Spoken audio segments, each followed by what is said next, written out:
Hey y'all, I'm Allison Asarch from Nashville, Tennessee. Hey, I'm Sean Fraser from the Ritzy Kids. Hunters, this is Johnny from Rail Motor. Hey, it's Shane from Blind Season. Hey, it's Rob Stanier, and you can check out my music on all the streaming platforms. Check out my latest music on all the streaming sites. Check out my debut album on all streaming platforms. Check out our new debut album. Check us out on Spotify and Apple Music. And you're listening to our friends, Braggy and Curly. My favorite bands from Australia. My two favourite podcasters, Braggy and Curly. Braggy and Curly. On the Unfiltered and Undiscovered podcast.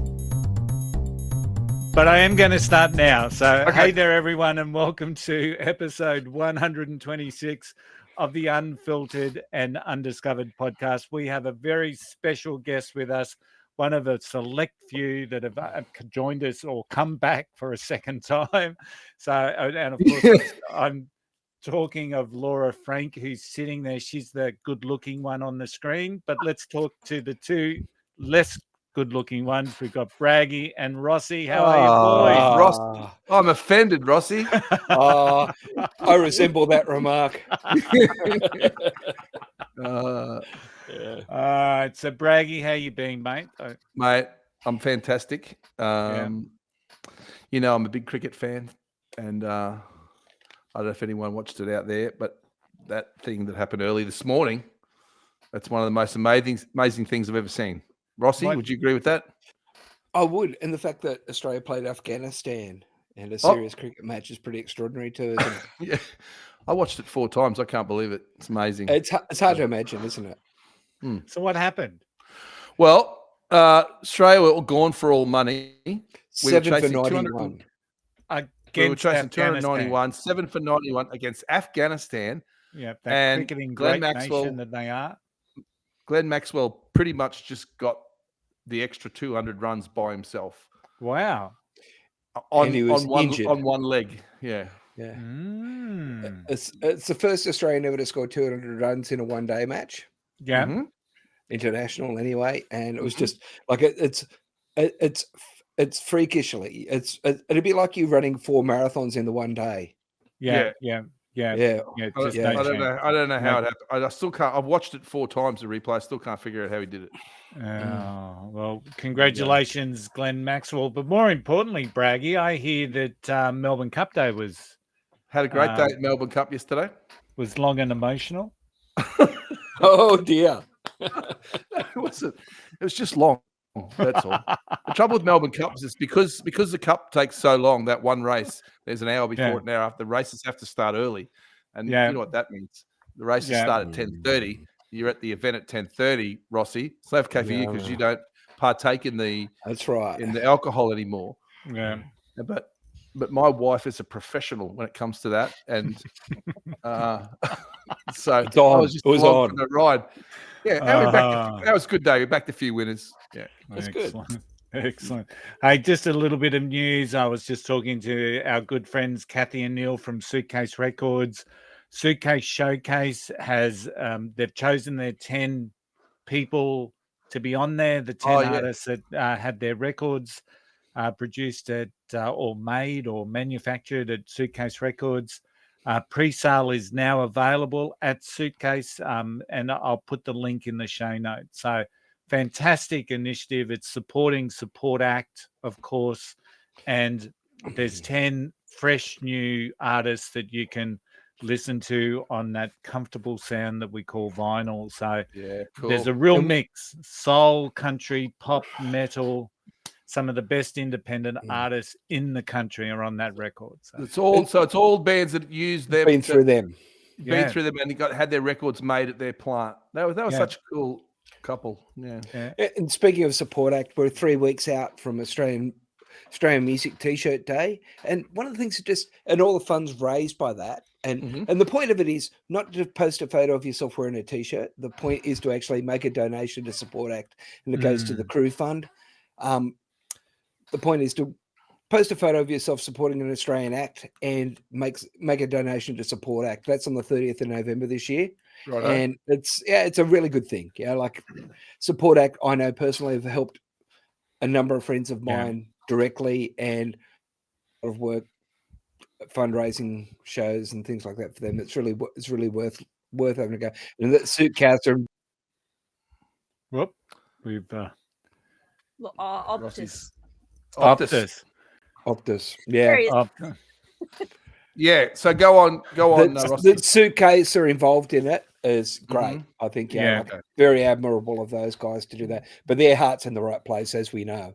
Yes. Yeah. They're a lovely couple, and they're going to have a great business. So if you are looking at getting vinyl, get it out of Suitcase Records, because they were telling me about a new eco mold. I think Braggy was asking the question when they were on the podcast about eco-friendly vinyl records. They're actually there's some big news coming about that. So cool. I'll make sure I share it. I think they're in embargo at the moment, so I shouldn't have mentioned anything. But anyway, it's happening, and it's good. I learned so much of those guys. I really did. I learned they're there's so much more I wanted to ask them about, I reckon. Well, we could get them on again, so we'll see how we go. Hey, the other piece of news, the former co-host, Matt Bailey, has released a song called Disneyland. I think that's now it. So Braggy and Curly were waiting, 3 years for that EP to come out. I think I think it's all out now. Disneyland's actually not a bad song, a nice little ditty. And if I remember, I'll edit in a little snippet of it so that people can hear it. So well done, Matt. It's good to see you got some recording out. Disneyland's not a bad song, just quietly. So it's got some legs. All right, so let's have a chat to our special guest featured in episode 115. And she's been described as a dynamo on stage and a fierce songwriter. So I'm not sure a fierce songwriter, how different that is to just being a great songwriter. Laura, just help me. You've got a new album out, which we're going to talk about, but you're currently on the road. So tell us where you are. Oh, sorry. Yes. Welcome to the podcast, and tell us where you are. Hi, everyone. It's so nice to be back. Thank you for having me. So currently I am in a caravan, so that's why I haven't pressed the curtains. Sorry. We are in Roma, which is in Queensland. Yes. On our way to Claremont, which we will drive up there tomorrow, which is just inland a little bit from Emerald. We have to go there on Friday night. And we've just been driving for most of the day, and it's our first night in our caravan, which was sponsored to us by a lovely friend. Awesome. Yeah, which is awesome because we don't really caravan or camp. We're more hotel people. But I believe it doesn't have room service. It's actually camping. No, yes, correct. But it's actually quite lovely. It's quite lovely. I'm tempted to just do a little show around. Do it. Yeah, do it. Yeah, go and do it. Let's see. For those people on audio, Laura's now just showing. There's Nick. Hi, Nick. How are you, mate? Nick. There's the sink. Yes. And that's pretty much it. I mean, there's the door. The door. That's all there is. And as long as there's a fridge in there and you've got a cold beer, it's Do you have a cold beer? That's all you certainly need. So tell us a little bit about the tour. So we have been lucky enough to join Tom Curtin and the Katherine Outback Experience on their regional Australian tour, which also features Chris Matthews and Melissa Fraser, some really awesome musos. So they started in at the end of October. They started up in Mount Isa, and we joined them last weekend in, where was our first show? In Air. Yeah. I know Air well. Yeah, it was awesome. So we did a show in Air, then we went to Proserpine, and then we went to Mackay. So, and now we're with them until April, effectively. So we have shows pretty much every weekend until then. Do they all have caravans too? So, Tom, because he travels with, look, don't quote me on the numbers, but there's about 8 horses. Wow. There's about 8 dogs. There are 4 goats. he has a wife, 2 children. In that order. In that order. Yeah, I sensed the pecking order. So Well, I said it like that because his lovely wife Annabelle drives their car with a caravan attached to it. Right. And then he has a double trailer situation. So there's He's got an arc. he has an arm. Exactly. So Tom drives around in like he's got the trailer where all the animals are, and then there's another trailer attached to that with like the stage and all the merch and the sound gear and all that stuff. So he drives that from place to place whilst Annabelle takes the caravan and the kids. And I know what I'd rather be doing. I'll tell you what, though, and you're playing you can't get any more Australian than that, Rossi. No. Can you? No, I was amazed. I just had to quickly check. Mel Fraser is a very good mate, is a really good mate of Mick Majew's. And she actually came to Sydney once when Mazwak and Majew played some tribesman songs on a one-off show for the first time in like 15 years, and she got up and sang with them. Oh, wow. There's a video somewhere with Mel Fraser doing that. That's cool. And I think it's my video. About it. Yes, she's a lovely girl. She's really good singer too. Really good singer-songwriter. Yeah. When you said Mel Fraser, I go, no, it can't be. But it was. There's always a Rossi connection somewhere, There isn't there? It's just incredible. So, Laura, the venues, are they just like the country pubs? Showgrounds. Showgrounds. So It's the all way a bit slim dusty. it totally is. So the way it works is we rock up to the place, we set up. Nick and I play the warm-up set, so we get everyone pumped and going for the show, and then Tom comes out with his horses and the dogs and the goats and does like an hour kind of horse, dog, goat show. So he does a lot of amazing things like goats on the back of horses. He stands on horses and sings and plays guitar. He does a whole bunch of activities with the kids. So he does like some barrel racing, a whole bunch of work with the dogs. And then Chris and Mel play, and then Tom joins them, and then they all play and finish out the night. Wow. Oh, it sounds awesome. It's a complete road show. It's a traveling road show like the old days. Yeah. It really is. That's fantastic. It's like John Brophy's boxing tent, Rossi. Almost. And because you're all self-contained, you're getting to places that most people wouldn't be getting to. Absolutely. Yeah. So when we got the list of tour dates, it was like, I'm not actually sure where half of these places are. Most of them I had never heard of. So I was having a discussion with someone I work with in Sydney, and they're thinking about moving where I work to another place, and they're naming all these places in Sydney, and I'm just sitting there going, I haven't even heard of them. Yeah, let alone what's out there in Australia. Like what's out there where you guys are going. Like you'd be the first entertainment in some of these places in a long time. I imagine so. Yeah, that's Tom fantastic. They're an awesome couple, and what they've created is just a really amazing thing, and I feel very privileged to be a part of it. And we're documenting it as well. So Nick and I have a content creation company, so we're also filming and creating some content for them so people can kind of see what happens. But being from a regional area myself, it's really important to me to kind of be able to take that back to other regional areas. And absolutely. I just feel lucky to be a part of it. How long are you playing for? So we're doing shows until April. Yeah. But we've got a couple of weeks off at Christmas. So it's just great. I'd love to go and see that. Yeah.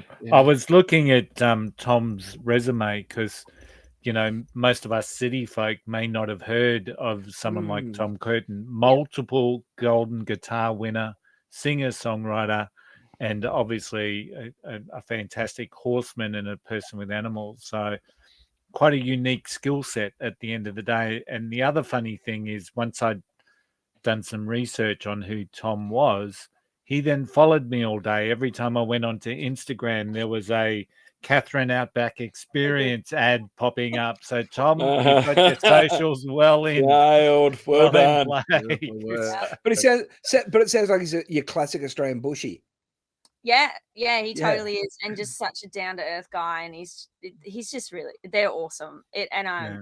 everyone, Chris and Mel included. Like, it's just a really great team. Yeah, we're thrilled to be a part of it. Yeah, 60 dates is incredible. So, but I've got there's two PTSD just recent. thinking about it. Yeah, I've got two recent events that you played at that I want to hear about. One is, of course, the Groundwater Country Music Festival in Broadbeach. I mean, a country music festival on the beach on the Gold Coast or near the beach. Yep. What was that like? Yeah, well, it was their 10th anniversary this year, so they're doing something right. And yeah, look, I again thrilled to be on the bill. It's kind of my first like proper festival lineup. Okay. You know, I've got the poster in my office to say, "Hey, I did this." Oh yeah. You know, That's you should. T-shirt with your name on the back. No, I looked the entire time. Their merch didn't have the names on the back this year, and I was so upset about that. Anyway, I should make my own. Yeah. It was really awesome. Groundwater, yeah, it lived up to the hype. Absolutely, it's a really wonderful festival with such an eclectic mix of all in kind of the country sphere, but from various parts of the country genre. You know, like that there's people say they don't like country music, but I reckon you would find something you like. Yeah, that's a ridiculous statement because it's That's so broad. So broad. Yeah. Who was the headline act? There was like Adam Brand and Becky Cole, Casey Barnes, Wolf Brothers. Jackson Dean came over from America. He was the international artist. Wow. He was kind of one of the headliners, and he was amazing. His voice is incredible. The crowds looked amazing too. They were amazing. Lots of people, yes. Yeah. And I didn't get to meet him. Okay. Is that what you were going to ask? Did I? Or any of those other people, big stars? It was nice to. I didn't meet any big stars. But it was nice to catch up with a lot of people that you kind of talk to or communicate with on social media, but you never actually get to speak to. Yeah. You know, those events are full of working musicians, right? Yeah. Working musicians don't get a chance to see each other because they're working. So Correct. that's why those things are really good, right? Yeah. Those things are a great. So you get a sense of community. You get to actually meet people in that way, and you do know them, but you don't know them because you're working, they're working. No one sees each other. That's right. Yeah. So I'm really pleased that we were a part of it. It was really fun, and hopefully, like, we had 3 shows. So we played Friday night, Saturday night, and Sunday afternoon. And 2 of the shows were kind of in a pub, I guess, in a bar. And the show that we did on Saturday was on one of the stages, and that was just awesome. You know, it was kind of in one of the malls where people walk through the shops and food and all that business. And we just had this packed space and people stopping on the street, and it was just really cool. And I had the opportunity, and I always like to do something kind of a bit unique at my shows. And I had the opportunity on that day to jump off the stage and wander through the crowd and sing to people close up and walk into the bar and kind of, you know, get people to sing with me. And it was really cool. Really cool. Yeah. People love that, don't they? You know, when you're up close, if they feel part of it, they feel they're involved, and they'll always remember that, and they'll tell their friends. Yeah. And I think people took that off the psychotic turnbuckles, didn't they, Rossi? I've seen them jump off the stage every now and again. I try and stop them. They just don't listen. They don't listen to anyone. I know that. Now, the other recent gig that you did was the sunset sessions on the Scenic Rim. So, and your pictures on socials looked amazing. So how did that come about? And tell us a little bit more about the sunset sessions. So this event, it was a bit of like the idea for it kind of happened in February.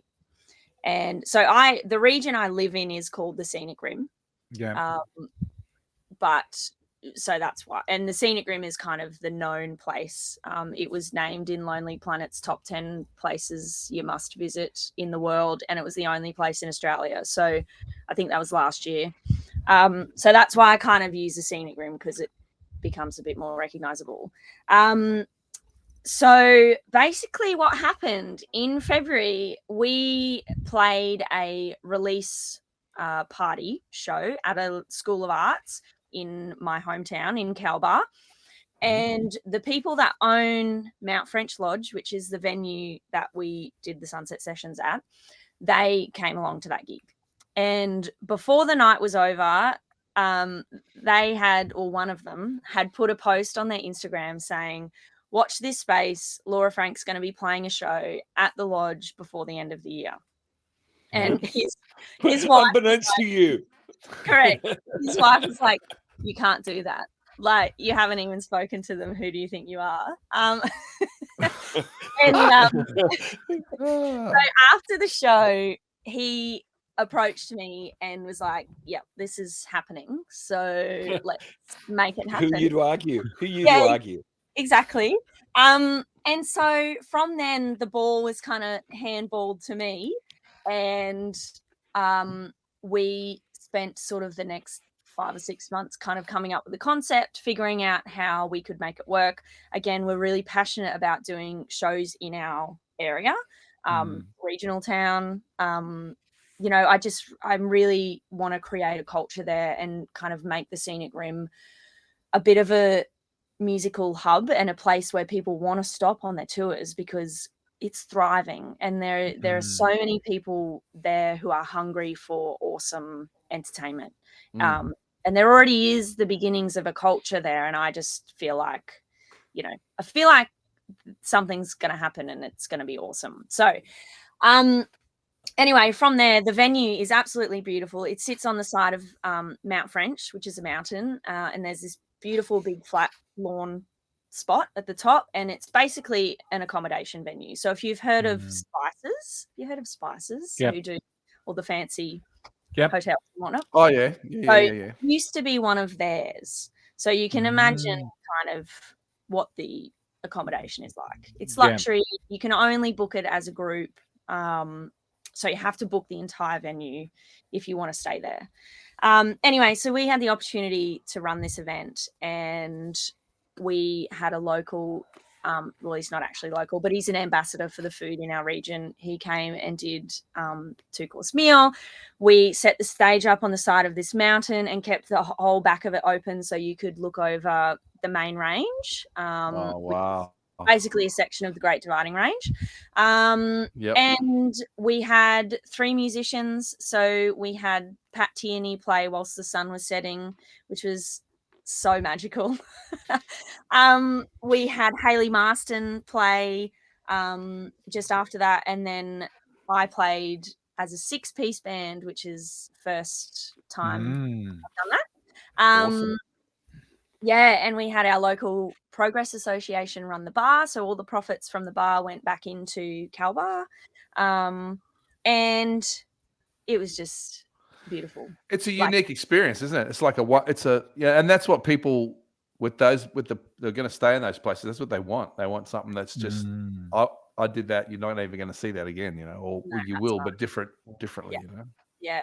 That's so we cool. managed to, so we sold tickets that included accommodation. There's only 16 rooms. So we only sold 16 tickets that included accommodation. And then we opened it up to anybody can come and buy a ticket and come along and sit on the mountain and watch the music. And yeah, so that was the first. We did it as, so our content creation company is called Orange Smorange. And you can tell Orange Smorange. Correct. Because that's the only thing that rhymes with orange. And we know how you think, Laura. We saw it as an opportunity to kind of, maybe we'll see what happens, maybe create another branch of our company, I suppose. That events production. Correct. Yeah. It was a lot though, because we also had another big job happening at that time. So Nick was out shooting videos and I was editing videos whilst trying to plan and kind of make this event happen kind of a bit alone.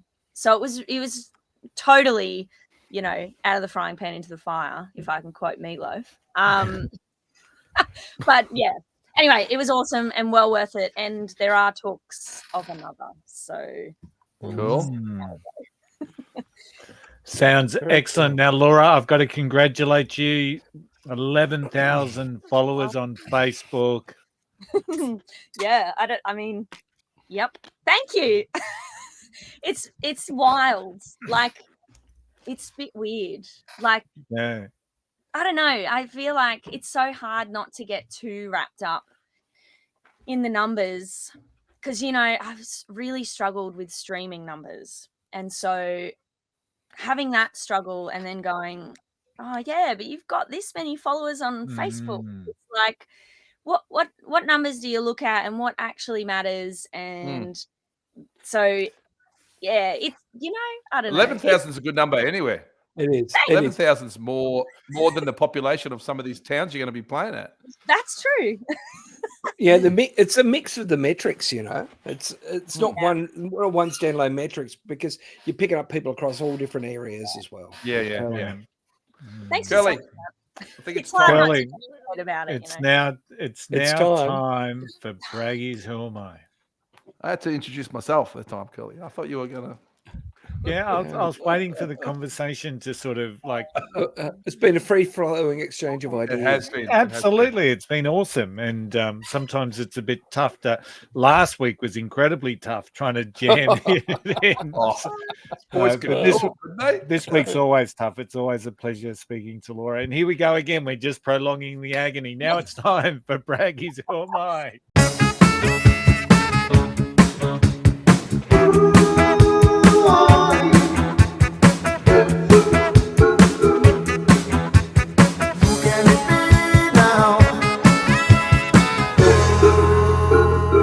We're going from Outback Queensland to I was born in Flushing, Queens, New York City on February 8th, 1932. My mother was from Boston and my father was a jazz drummer and percussionist who played with the Raymond Scott Quintet. In 1948, my family moved to Los Angeles, where I attended North Hollywood High School, graduating in 1950. I also attended the Los Angeles City College for one semester as the school had a studio jazz band.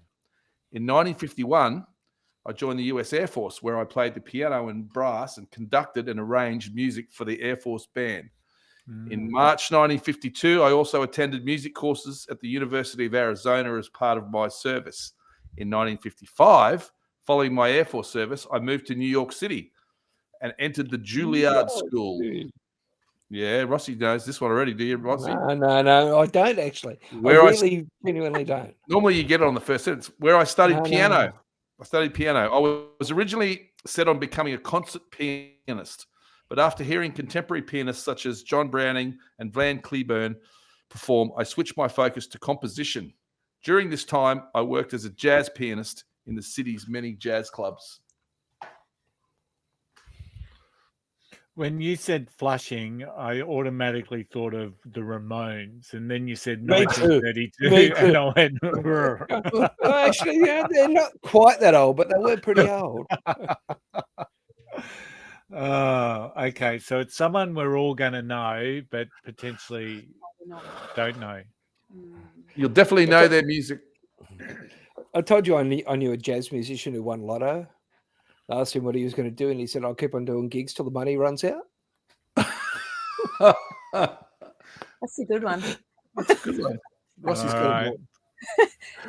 Laura, let's talk about some of your music, shall we? Let's talk about the latest one. And it seems almost a bit strange to be saying this. Your latest song is called Kiss My. Correct. And it feels like... It's my what, Laura? I'm not going to finish the sentence for you. You can insert whichever word you like in there. That's probably heart. Kiss my heart. Oh, that's nice. Kiss my co-hosts. Yeah. Oh. Never the romantic, Rossi. Yeah. Bit of love there. But there is some... words in your song. Your lyrics allude to a certain word that Kiss My ends with. So They do. I'm presuming it is the proverbial. Well, it's us, isn't it? We're allowed to say it. We're not on Never AM will radio. Yes, that's right. But it never Undiscovered gets and unfiltered. Yeah. All right. Unfiltered. So tell us about the song. Where did it come from? Look, it really just came, I think, from a place of frustration. And sometimes I need to choose my words carefully. I don't want to offend anybody. And so I just want to be careful. Sometimes I'm a female. I'm in the country music genre. I grew up and I am from a regional, rural town. And so I feel like a lot of the time people kind of just assume that I am in a particular box, or they underestimate kind of what I am capable of. Or they think I'm going to produce a particular kind of music, or they look at my hair and go, oh, you must sing Pink songs. Or, I think it came from that. And it also came from a space of, and again, I don't want to shit can anyone, but it came from a space of listening to a lot of kind of, I guess, Australian country music and hearing a lot of the same sentiment. And you'll notice the opening lyrics in the song kind of poke a bit of fun at that. And I love the PR document that Jules has sent us, and that opening line, it's been a long dusty night on a dark desert road, and a tall handsome cowboy was singing of home. And then the PR bit goes on. She sings at the song's openings, yet the singer-songwriter continues her lines with a good dose of self-awareness. Now I've thrown all my cliches at this song. So it's quite clever. Thank you.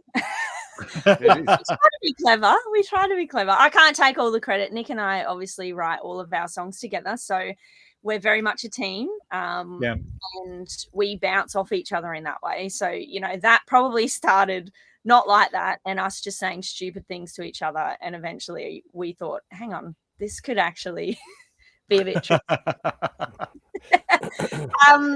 It's almost like you were taking the piss at the beginning with that opening line. Yeah.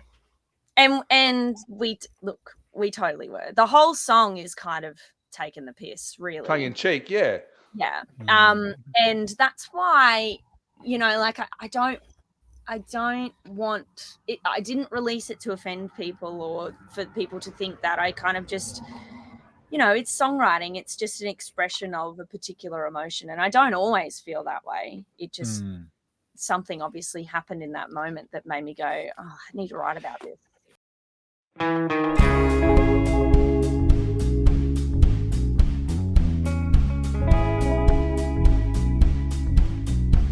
It's been a long dusty night on a dark desert road, and a tall handsome cowboy was singing of home.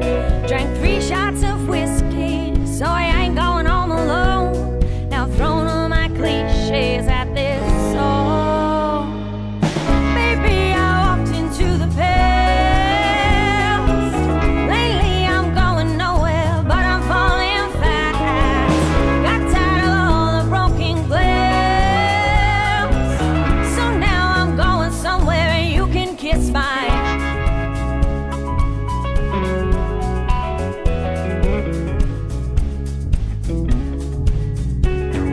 Taking the back road with a fight at my side, asking all the right questions, telling all the right lies. I ain't no pretender, this ain't no disguise. You know that I've got nothing to hide. Baby, I walked into the past. Lately I'm going nowhere, but I'm falling fast. Got tired of all the broken glass, so now I'm going somewhere you can kiss my.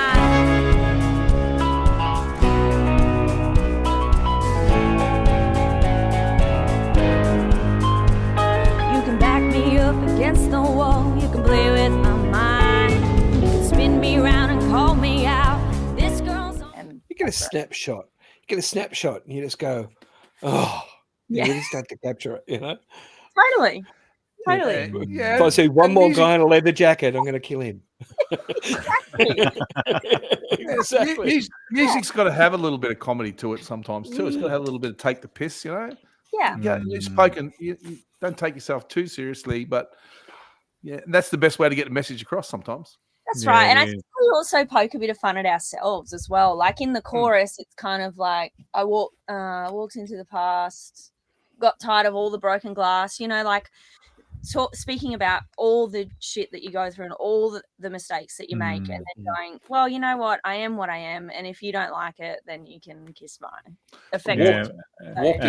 Walked into the past is a good line too. That's good. It's a million things you could have said there. I'm thinking of the past, but walked into the past is great because you. Yeah, just once again, that's what happens, doesn't it? Yeah, totally. Once again, just reciting off the PR document, messages of empowerment are at the song's core, and you can feel that. And Laura delivers them with class, which rhymes with something else. But in the chorus, she assembles a series of rhymes, past, fast, and glass, only to cheekily finish on the title, a seemingly unfinished line, kiss my, just magic. Jules earns her dollars with the way she phrases that, but it's very good. You earn your dollars with the way you put it together in a song. So thank you. Plus, it worked musically better without us in there anyway. So yeah. Let them draw their own conclusions. Correct. Yeah. Plus, then it's not so offensive on radio either. So exactly, and it's clever. Like I said, it's clever that way when it's. And when you have had some radio play. You were interviewed down on the Gold Coast. Yeah, so I've had a lot of support from ABC particularly. In fact, ABC in general have just been really lovely to me. And I don't know, I feel really lucky to have that support from them. I just think they're a really great, stable Australian radio station, you know, like you can rely, you know, they're going to be there. They're reliable. ABC have been awesome. Without the ABC, we don't get diverse regional voices, and that's the bottom line. Exactly. And people who, the ABC is essential for people essential in the cities, but essential in the regions. People need to hear stories about themselves and where they're from. Absolutely. Australian music industry owes the ABC a lot. Yeah, but not Triple J. Okay. So, Laura, how did that song get shaped in the recording studio? Because you recorded with some pretty powerful people again, I think. So yeah, we did. So we have a staple of awesome people that help us in the studio now. So Jordan Power is our long-term producer, and he's produced all of our tracks to date, actually. And we love him. He's such a great producer and just a great dude. He won an aria and a golden guitar for Casey Chambers' last album. That's not bad. And he works with them. Like he's working with Xavier Rudd at the moment, and he's had another couple of really big projects happen this year. I can't tell you about, but he's awesome. You know that Casey and Xavier are saying, you know, my producer works with Laura. Laura Frank. I was going to say the same thing. I really hope that happens one day. I really do. Yes. So, you know, he's at the helm always when we're in the studio. So basically the way it works for us is Nick and I will write the song and we record just a really shitty voice memo in our phone. And we send it to him and he kind of listens to it. And then we have Grant Gerrithy plays drums for us. So he spent, I think like 8 years with John Butler Trio during their Zebra period. Oh, yeah. I know that guy, yeah. Yeah, awesome. Again, awesome dude, great drummer. And sings harmonies too, really well, does he? Yeah, he does. He hasn't actually sung on any of our tracks, but I know that he can sing because he's released a couple of, one actually, of his own solo albums now. So he's doing his own thing too, which is awesome. Mike Mills plays bass, who is a great guy, but I can't tell you anyone famous that he's worked with. Although I'm sure there are. Laura Frank. Laura Frank.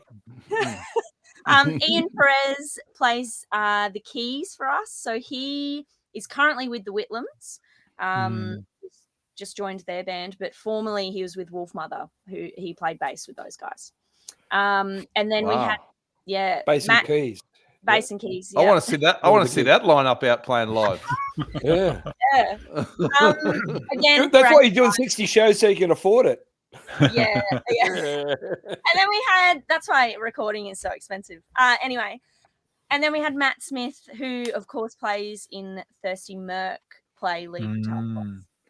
So we purposefully have musicians outside of the country genre because we don't want to just be country musicians.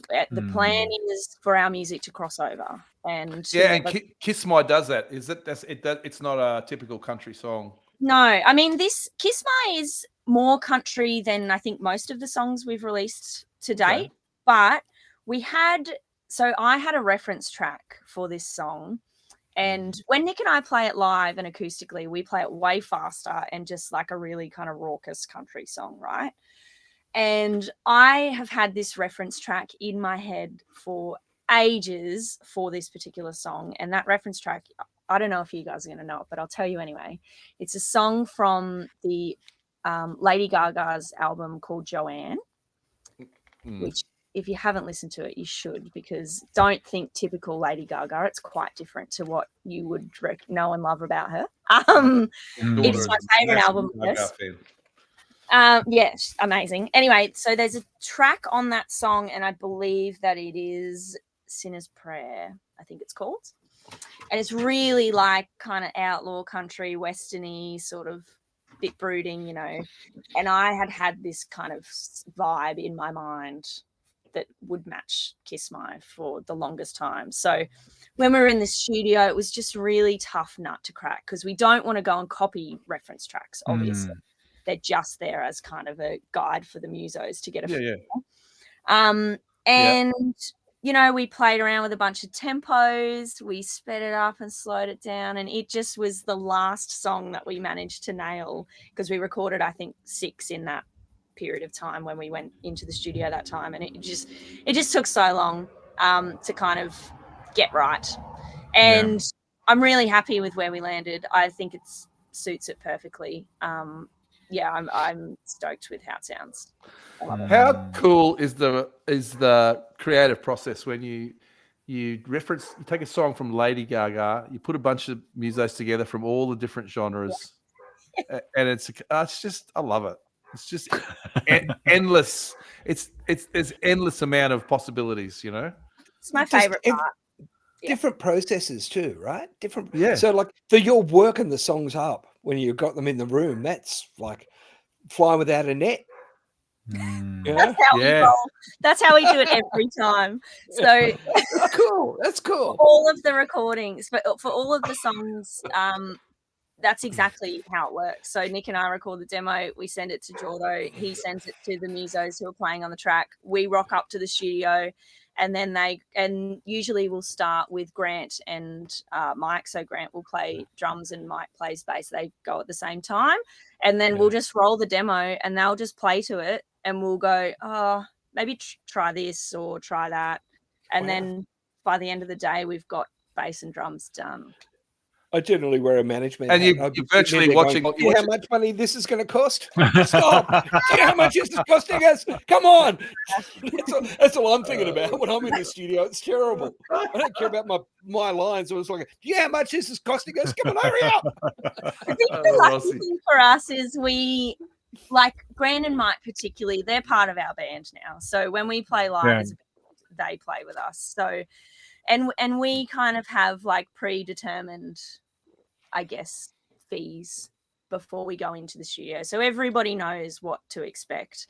And there's not been a time where we've gone longer than we thought it was going to take. You know, like we might set aside a day or a day and a half for those guys to come in and do their thing. And we just get it done. Get it done. Well, that's the other thing. That's the other thing, I guess, Rossi. You pay in the dollars, but that's because these guys are quick. Bang. That's why you pay the money. You get the guys in who can do it, right? Yeah. That's great. Laura, one thing about the song, it's a real sultry sort of a song, and I visualize songs all the time, and I just get this visualization of a really dark speakeasy with a lone female singer up on stage, like Jessica Rabbit style, and or draped over a piano. I love it when Curly describes songs. But it is just that real moody sort of a like little 20s, bit dark. Yeah, 20s it speakeasy. is. Personally, I love the song. Kiss I hope Sharon's not around when he's listening to the song on his own. I know. No, it's all good. All good. So. It totally is that. And, you kind of described the video in my head, but then going, hang on a minute, this is what people are going to expect from this video. So let's not do that. Let's do something a bit different. And also the video for this song nearly didn't happen because we have just been so busy, and I was like, I can't do it. I cannot fit anything else in. Is that the song you're getting someone else to do it for you for the first time? No. That's That's Hey Cowboy, which we're going to talk to after the second part of Who Great Am I? segue. Well done. Great segue.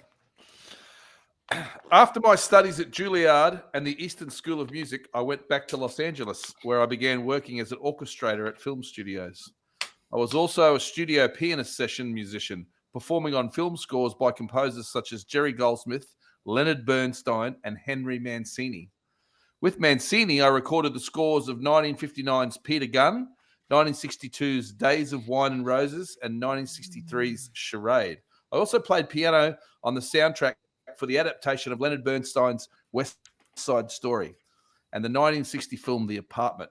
During this period, I released several jazz albums, including World on a String and The John Towner Touch. I also served as a music arranger and band leader for a series of popular music albums with the singers Ray Vasquez and Frankie Lane. Got you thinking, Rossi? So scores. So I'm presuming we're talking high level, like someone who's we are. There's about 3 or 4. He scores a ton. Laura, any idea? When you said "World on a String," it pricked my ears, but okay. The next Peter Gunn threw me. Yeah, Peter Gunn.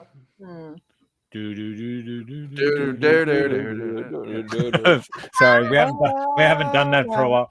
All right, so Laura, that'll end up in the cut. That'll be in the shorts. All righty.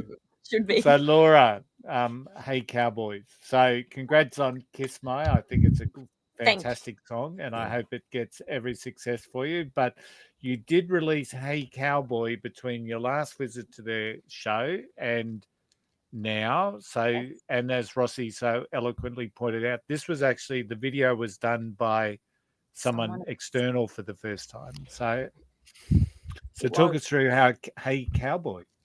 So Hey Cowboy is actually an old song. We recorded it in probably 2021, maybe.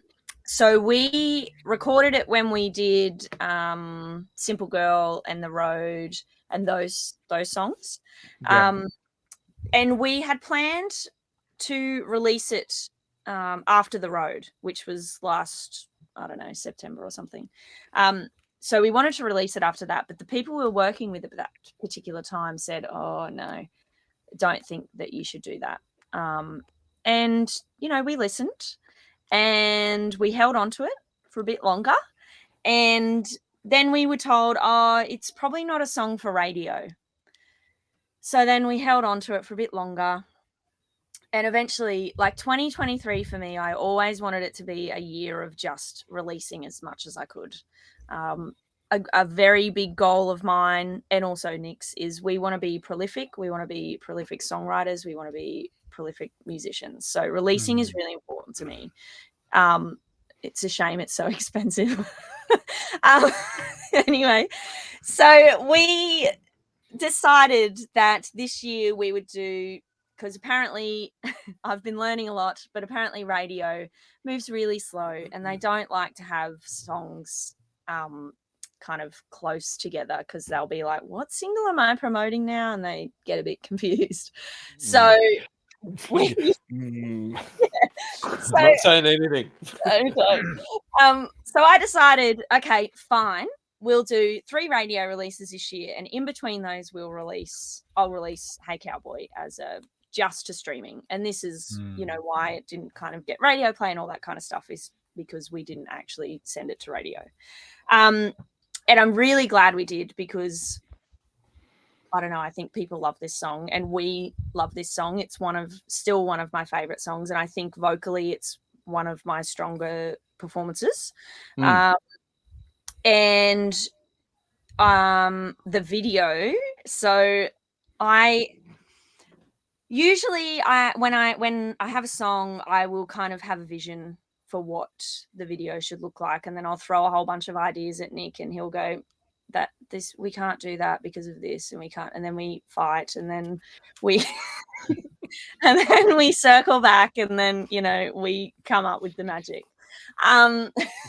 But Nick does not look like the kind of guy that would fight very hard. No, Nick's just been. Nick I can goes, just tell by his posture. Do you know how hard it is to do that, or how much it's been to? He's a man of logic and practical. You're right. He's a man of logic. Application. Yes, practical application. He bursts my bubble every time, and it makes me really upset. But he's right. And anyway, so, and I knew that kind of my vision for this song was going to take time and more brains than just his and mine. Because we're good, but sometimes you just need a bit more of a team to make shit happen. And so we work with a very, very talented filmmaker, I guess you would call her. She is also in the Scenic Rim, and she mostly does weddings because that's what pays the bills. And she, for the longest time, would love to just do music videos and make short films. She's also a musician herself. So we'd worked with her in the past, and she films a lot of live stuff for me. So when we play live, she'll come and shoot the video for that for us. So we approached her and said, look, we kind of have this song. Here it is. Do you like it? Do you want to do a video? And she was like, yes, I do. It's like, if you give me creative control, I was waiting for it. Do this video. Yeah. Oh. And I am a bit of a control freak, so we were so we this year has been. Believe that for a second, would you? This year has been Ask Nick. Great, yeah. He's laughing over there. He's half football, so no, he's not even watching football. Anyway, anyway, so we this year has been wild for us, and so I thought I was going to be really scared about that idea, handing over creative control to somebody else. But it turns out I didn't have the reaction that I thought I might. And when she said it, it was kind of actually relief and going, oh, you mean I don't have to think about every single shot in this video, and I don't have to organize the talent and the costumes and the locations and everything that goes into a music video. And she just took control and created an amazing film for us. That's fantastic. It's had like over 120,000 views on YouTube, which is amazing. Unreal.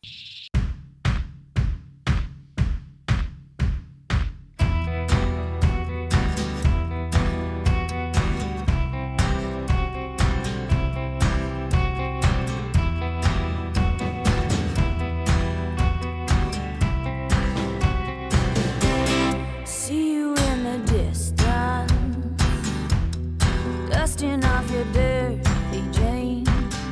I know you'd look good standing next to me.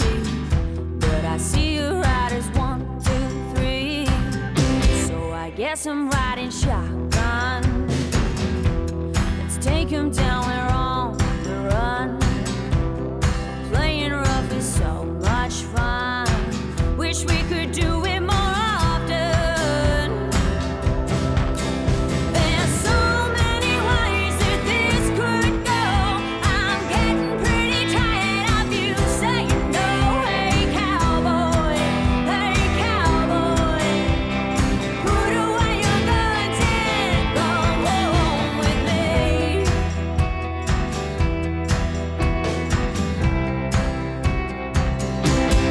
Taking back the sunrise, 'cause I've been up with you all night.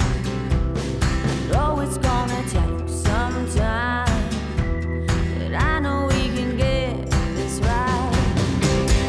I ain't riding shotgun, so tell your friends to get on. Playing rough is so much fun. Wish we could do it more often. That's fabulous. Well, Laura, I guess it's just like you're employing these musicians to play drums and bass, and that you're handing over creative license to them. So it's kind of the same thing. I guess a little bit different, but No, you're right. It totally is. And if you find someone you trust, I think you do it. Totally do it. To get up to 120,000 views is very hard to do.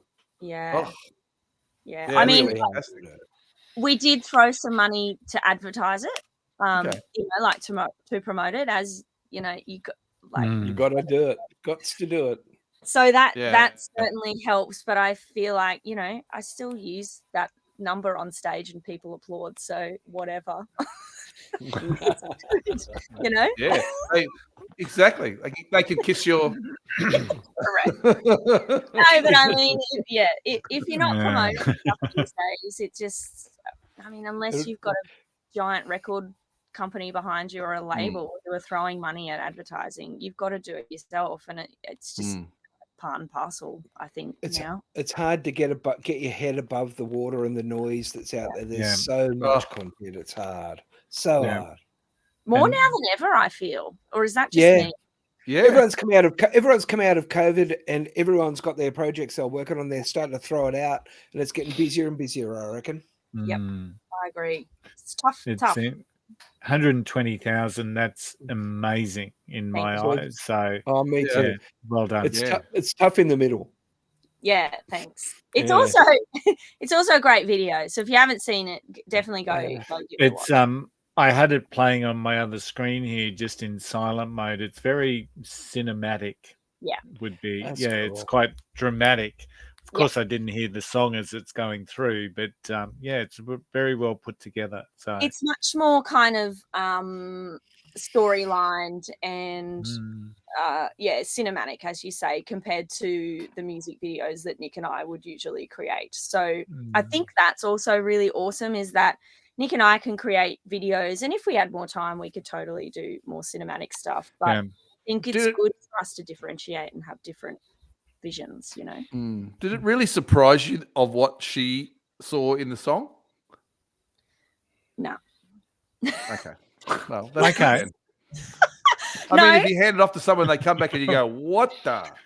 That was a nice, quick, short answer. No, I didn't, because I think our visions were aligned, and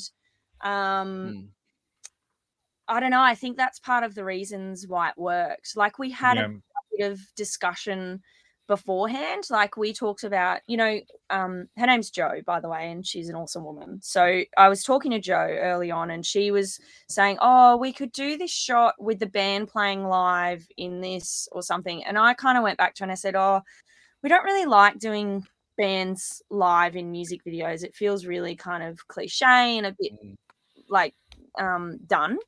And then she was straight away like, great, all right, let's go total like story.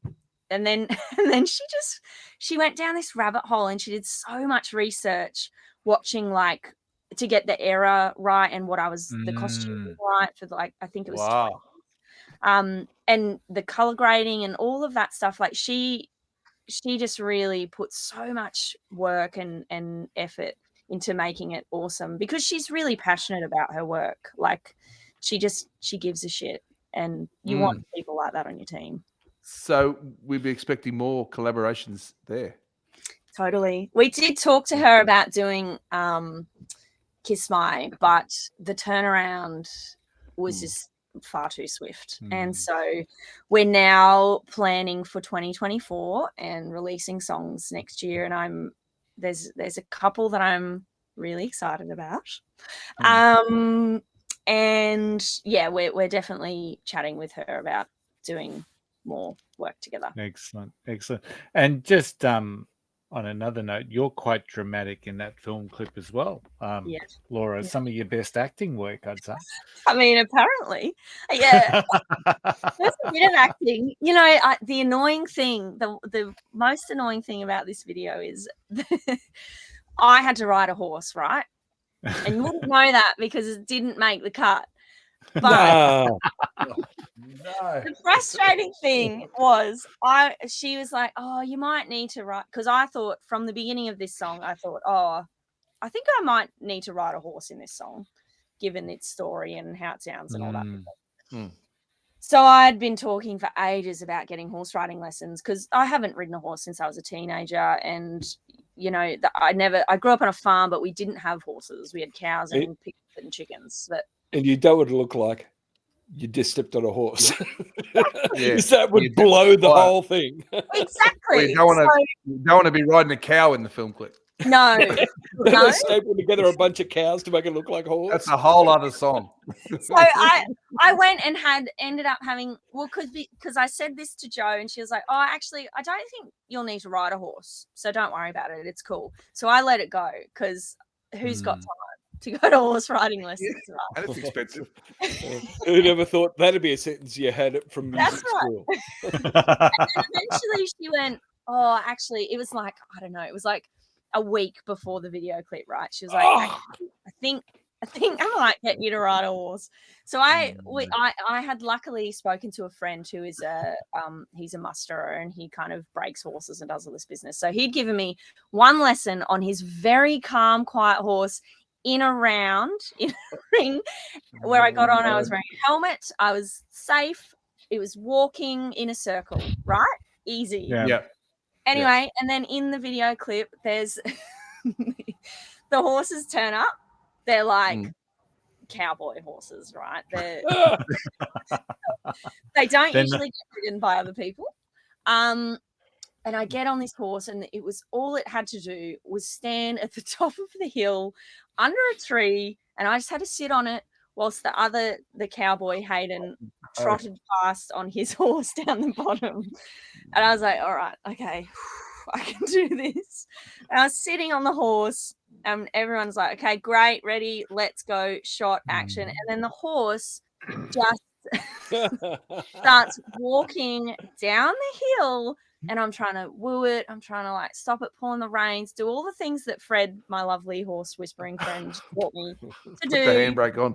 Yes, put the handbrake on, exactly. And the owner of the horse was up behind the tree, and she didn't want to come down because she didn't want to ruin the shot. She's like, I don't know if I can move here or not. Like, I don't. Anyway. Yeah. So I'm just like, okay, this horse is not listening to me. So it just wanted to get to its other horse friend. So I was like, I just need to hold on and just be calm. Just be calm. And it just, luckily, it didn't take off or do anything crazy. Yeah. But my photographer who was there on the day, she is a horse person and has many horses herself. And she was quietly freaking out inside going, oh my God, that horse's ears were like pinned back. It was ready to do some shit. And I was like, oh my God, I just wanted to stop it. I just see you doing the man from Snowy River. Well, I guess the upshot of it is that with those newfound skills, you can dip in the show you're doing now. If someone falls out on the horse, you can get the goat on the back of the horse and do all that stuff. That is I've seen some of the shit that Tom does, and I can tell you, I just don't want to ride a horse. Showbiz animal stuff is really weird. Yeah. It's not my thing. I'll pat them and I will be near them, but I don't need to ride them. Yeah. I did these shows with a shearer, and he did 2 shows in this place, right? It was a show business shearer, and I'll say we'd go and have one of those jazz cigarettes before the show sometimes, and he'd flip the sheep on its bum and go and say to the audience, "No drugs used in the sheep, only in me." Now, before we go to Braggy's part 3, I have to say your latest video on YouTube, Kiss My, has had 28,000 views. Oh, what? Awesome. Yeah. Oh, jeez. Yeah. I didn't know that. Thank you. 28,000 and 2 weeks, is it? Get 2 going. weeks? That's great. Three, maybe 3. Yeah. So that's awesome. So well done. Thank you. I'm also really proud of that video as well. It's one of my favorite ones, I think. And Nick and I managed to do that ourselves in like 7 hours, and then I spent a day editing it. So it was a bit last minute and thrown together. So that's awesome. I shouldn't tell people that. It took a lot of effort and planning. How do you think we got the cinematic effect? Yeah. Yeah. That's it. All right, Braggy, part 3, mate. Part 3. My first film composition was for You Are Welcome, a promotional film for the Tourism Information Office of Newfoundland. I also composed music for various television programs like Gilligan's Island and Lost in Space. Soon, I gained notice in Hollywood for my versatility in composing jazz, piano, and symphonic music. You ready for this? I received my first Academy Award nomination for my score for the 1967's Valley of the Dolls. There would be 52 more nominations over the following years, plus 25 Grammy Awards, 7 British Academy Awards, and 4 Golden Globes. I am almost certainly the greatest film composer of all. My list of movie scores includes The Poseidon Adventure, The Towering Inferno, Star Wars, Jaws, Close Encounters, Superman, Raiders of the Lost Ark, E.T., Jurassic Park, Schindler's List, Saving Private Ryan, Harry Potter, and on and on and on and on and on. My name is John Williams. Well done, Curly. So that kind of fit in with That's good. Very good. A little discussion about cinematic video clips. Yep. Yeah, a lot of people would not know that name. That's what I said, but you'll know all those songs. Everyone knows. Everyone knows the march of the Star Wars. Rossi. Yeah. I didn't know, but I did know Peter Gunn was his work. That's the thing that's got me. Well, that's Peter Gunn. It was he only played on piano. Peter Gunn. Oh, piano one. Yeah, that's Henry Mancini. Yeah, Henry Mancini's other famous one is Pink Panther. But I mean, those here we go songs again. Those songs are all in our everybody knows those tunes, you know. Yeah. Absolutely, Laura. It's been fantastic having you on the show again. Absolute joy. You are always so much fun to talk with. So, all these country dates. Yeah, I got one more question though. The film that you guys are filming this tour. What exactly will that be? Just cut up into small little promotional things, or will you actually make a film of the tour? That is an excellent question, Buddy. So the plan at the moment is we're going to do a video every week for Tom's YouTube. So if you look up Tom Curtin or Katherine Outback Experience, I'm assuming they'll put it on both of the channels. So there'll be like a 3-minute kind of overview of that week, because every week we do 3 shows. So there'll be kind of the overview of that. And then actually kind of like you're thinking, maybe I need to make a longer cut. I just imagine all like 60 dates traveling around the country, living in a caravan with animals. There's got to be some great things happen. Totally. It just occurred to it could have been like Albie Mangle's World Safari. Yeah, fuck, I'd watch it in an instant. I love it. Albie Mangles. Okay, noted. Watch Laura. Rossi. Laura, you just created another first for us, by the way, because that is the first time I've ever heard anyone say, excellent question, Braggy. So, oh, piss off.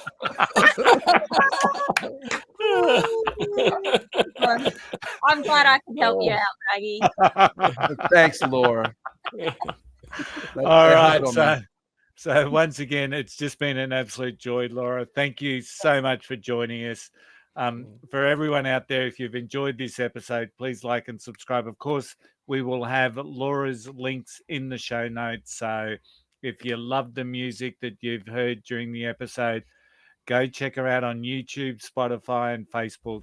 She really does a good social media game. Of course, we're on YouTube, Facebook, and TikTok, so check us out. We've got our unfilteredundiscovered.com website. The music we played has been added to 2 playlists. One is our Fierce and Fresh Female Unfiltered and Undiscovered playlist, which is growing day by day. And of course, our Unfiltered and Undiscovered playlist, which is now about the 17-hour mark. So I think that's pretty cool. Now, lyrics from the playlist also comes from our special guest tonight. And this is from her song, Leaving. I don't know where this train's going, but I'm never coming back here again. And that's the way Laura may be thinking after the show tonight. I've got nothing left, but I've got time. I'm on my way again. Thanks, everyone, for tuning in. Thanks again, Laura, for joining us for our second time. And we will see everyone else next week. Bye for now. Bye.